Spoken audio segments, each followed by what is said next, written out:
नमस्कार दोस्तों, 29 दिसंबर 1972 eastern airlines की एक फ्लाइट नंबर 401 अपनी तमाम सुविधाओं के साथ 163 पैसेंजर और 13 क्रू मेंबर्स को लेकर न्यूयॉर्क से मियामी के लिए रवाना होती है। लेकिन लैंडिंग के दौरान तकनीकी समस्या के कारण फ्लाइट क्रैश हो जाती है, जिसमें सवार 101 लोग मारे जाते हैं और जो बच जाते हैं वो बुरी तरह घायल थे या मदद के लिए चिल्ला रहे थे। आखिर क्या हुआ था उस फ्लाइट के साथ, आइए जानते हैं इस वीडियो में। Tower during Eastern 401, just turned on final. Eastern 401 Heavy, continue approach to 9 left. Continue approach, Roger. Now I'm gonna try it down one more time. Eastern Flight 401 is on final approach to Miami International, runway 9 left.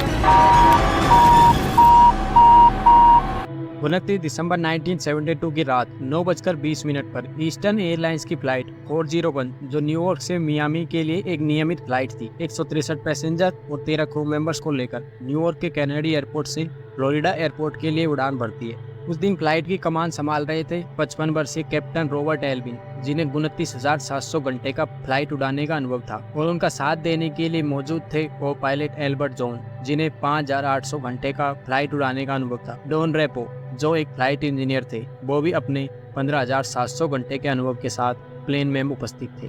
दोस्तों, बात करें अगर जहाज की, तो ये जहाज Lockheed L-1011 श्रेणी का सबसे उत्तम जहाज था, जिसे ईस्टर्न एयरलाइंस ने 4 साल पहले ही शुरू किया था।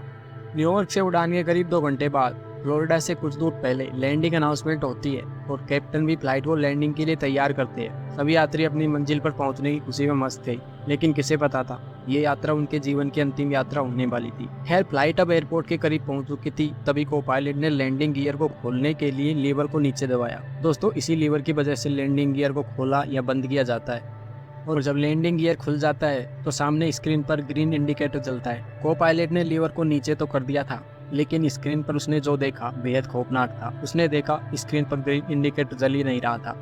उसने इसकी जानकारी तुरंत कैप्टन को दी। कैप्टन ने जब यह दृश्य देखा तो उनके भी होश उड़ गए।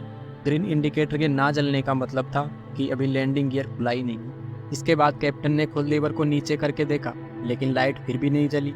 इसकी जानकारी उन्होंने तुरंत कंट्रोल यूनिट को दी। तब तक जहाज नीचे आना शुरू हो चुका था। जब कंट्रोल यूनिट को इस बात का पता चला तो उन्होंने कैप्टन से कहा, जहाज को तुरंत 2000 फीट की ऊंचाई पर ले जाइए और खुद चेक कीजिए कि आखिर लैंडिंग गियर के साथ हुआ क्या है। कैप्टन ने ठीक ऐसा ही किया। जहाज को 2000 फीट की ऊंचाई पर ले जाकर ऑटो पायलट मोड में डाल दिया। इसके बाद फ्लाइट इंजीनियर केबिन में पहुंचते हैं और देखते हैं। उन्हें लगा शायद इंडिकेटर ही खराब था, इसलिए उन्होंने पूरा इंडिकेटर खोलकर चेक किया, लेकिन वो एकदम ठीक था। इसके बाद कैप्टन ने इंजीनियर डॉन रेपो को बोला, फ्लाइट के बॉटम केबिन में जाकर जांच कीजिए। इंजीनियर तुरंत केबिन में जाते हैं। इधर लगभग 10 मिनट का समय बीत चुका था। अब जहाज धीरे धीरे नीचे आने की ओर लग गया था, जिसका किसी को अनुमान नहीं था। प्लेन अब 1000 फीट की हाइट पर आ चुका था। जब पायलट को लगा अब एक क्रैश होने वाला है, तो उन्होंने प्लेन को मोड़ने की कोशिश की, लेकिन इतना नीचे आने के बाद प्लेन अब आउट ऑफ कंट्रोल हो चुका था और जहाज जमीन से जा टकराता है।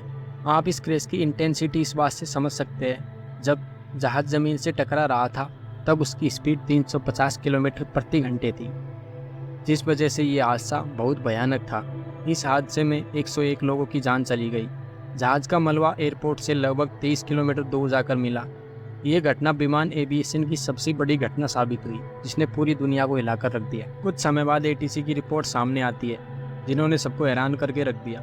रिपोर्ट्स के मुताबिक पहली गलती क्रू मेंबर्स की थी और कहा गया कि फ्लाइट को टेक ऑफ करने के बाद क्रू मेंबर्स की जिम्मेदारी होती है कि फ्लाइट के सारे उपकरणों की जांच करें, जो उन्होंने नहीं की थी। दूसरी रिपोर्ट के मुताबिक जब पायलट लैंडिंग गियर को चेक करने में लगे हुए थे, उसी वक्त ऑटो पायलट को टक्कर लगने की वजह से बंद हो गया था, और जब इमरजेंसी स्पीकर बजा तो किसी को सुनाई नहीं दिया, क्योंकि उस वक्त प्लेन में बहुत अधिक शोर था।